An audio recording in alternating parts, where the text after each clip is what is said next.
The Jewish revolt against Rome changed Jewish history in an unbelievable way. While the Second Temple stood in Jerusalem, the Jews lived under mostly foreign rule. At first, when the Jews returned to Judea from the Babylonian captivity to build the Second Temple, they peacefully submitted to Persian rule. Then, with the sudden rise of Alexander the Great, the entire region came under Greek subjugation, including the Jewish homeland in 332 BCE. As before, the Jews bore their foreign yoke in silence.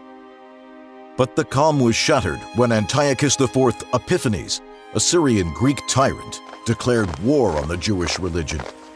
There's no evidence for any attempt of Jews to revolt against the foreign rulers until you get to the point of the Maccabean revolt, when persecution of Jews begins. The Maccabean revolt brought full independence to the Jewish people for the first time since the start of the Second Temple era. 8 Maccabean monarchs sustained this independence until the passing of Queen Shlomtzion, or Salome Alexandra, in 67 BCE. Then, civil war erupted between the supporters of the queen's 2 sons, Hyrcanos and Aristobulus, both of whom claimed the throne. In 63 BCE, the sparring heirs to the Maccabean crown made the disastrous mistake of approaching the legendary Roman general Pompey for arbitration, thereby inviting foreign interference into the governance of the Jewish homeland. By that time, the Romans really wanted to control Eretz Yisrael. First of all, for economic reasons, they were trying to create a breadbasket for ancient Rome because they had insufficient food. Second of all, and this is really important here, they needed a kind of fortress, a boundary line against the Parthians, who by that time had moved from what we today call Iran into areas of Babylonia, Iraq of today. Pompey chose Hyrcanos as the 9th Maccabean king. But when his brother Aristobulus rejected Pompey's decision, the Roman general invaded the land of Israel and seized control of the kingdom, slaughtering thousands of Jews in the process. The upshot of what happened was that this is how the country came under Roman rule. Thus began decades of crippling taxation and oppression that impoverished the nation. Most Jews were willing to settle for Roman rule as long as the Romans left them alone beyond taxation. But some of these people were not. And so you could even say that the sparks of the eventual Jewish revolt against Rome began to burn from the second the Romans arrived. In 54 BCE, the Roman proconsul Crassus looted all of the gold in the Holy Temple's treasury to fund his expedition against the Parthians. In 46 BCE, Herod, then governor of the Galilee, massacred hundreds of Jews to enforce excessive taxation on behalf of Rome. 2 years later, the Roman proconsul Cassius sold the Jews of 4 towns as slaves as a penalty for failing to pay the steep taxes Cassius had imposed on the residents of Judea to fund his war against Mark Antony. The national tragedy thickened in 42 BCE when the Roman ruler Mark Antony installed Herod as client king. Herod impoverished the populace through massive taxation to fund the construction of lavish palaces, fortresses, Greek temples, and new cities. Just before his death in 4 BCE, he installed an image of an eagle, the symbol of Roman rule, on the Holy Temple, and then massacred the Jewish sages and their students who dared to remove it. Shortly after his death, Herod's son Archelaus succeeded him and promptly massacred over 3,000 Jews. In desperation, the Jews turned to Rome, pleading that their homeland be annexed to the Roman province of Syria, so that instead of tyrannical puppet kings, Syrian proconsuls could govern them as fairly as they governed Syria itself. Rome acceded to this request in 6 CE, and the terror of the client kings came to an end. The net result of this is that the Romans put in a system of procurators. These procurators were kind of local governors under the larger province of Syria. Now, some of these people were great people, like Marcus Tullius Cicero, the great orator and lawyer from Rome. But some of them were horrible, A number of procurators sought to amass personal wealth via excessive taxation and other corrupt means. This angered the population of Judea. The obligation of a Roman governor was to deliver a predetermined amount of tax money to Rome. Furthermore, these Roman governors were allowed to keep as much of the money that they could collect beyond that amount. The procurators were also frequently indifferent to Jewish religious sensibilities.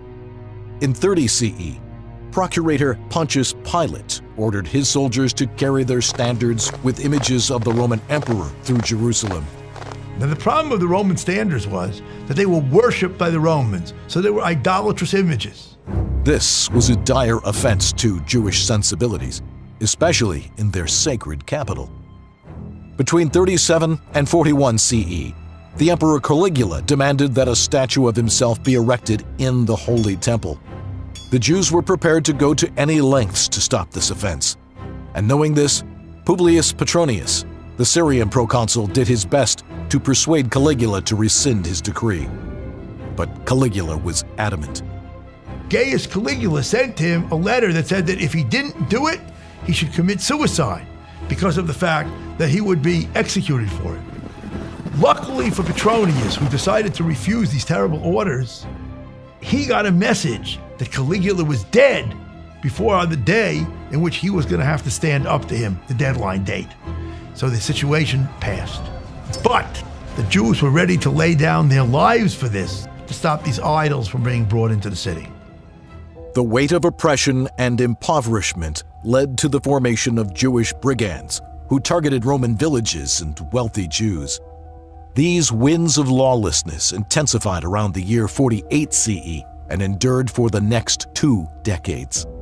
The pot finally came to a boil in 66 CE under the thumb of the Roman procurator to Judea, Gessius Florus. Decades earlier, around 20 BCE, King Herod had built the Mediterranean port city of Caesarea, but its Jewish and Gentile populations each claimed that Caesarea was made for them, and they fought for control of the city. In 66 CE, Nero ruled in favor of the city's Gentiles, who then launched acts of provocation against their Jewish neighbors. Gessius Florus, the Roman procurator, accepted the Jews' gifts of silver in return for a promise to terminate the acts of provocation, but he failed to act. News of the Jewish loss of Caesarea and Florus's corruption sparked widespread indignation. But the gifts that Florus received from the Jews of Caesarea didn't satisfy his appetite, and so Florus made what would prove to be a fateful move for both Judea and Rome. He demanded 17 talents of silver from the Holy Temple's treasury. Some Jews began to mock Florus in the open. They carried a basket about and begged for some copper coins for Florus, as if he were a destitute beggar. This was a terrible blow to the procurator's pride. Florus marched with cavalry and infantry against Jerusalem and commanded its leaders to deliver those who mocked him into his hands. But the Jewish leaders responded that the people were peaceably disposed and begged forgiveness for the offenders. Florus was incensed. He ordered his troops to plunder the upper market of Jerusalem and to slay anyone they met. The soldiers forced themselves into many homes and slew their inhabitants. About 3,600 Jerusalemites were murdered that day. To complete his provocation, Florus sent troops to raid the temple treasury. But the Jews had seen enough.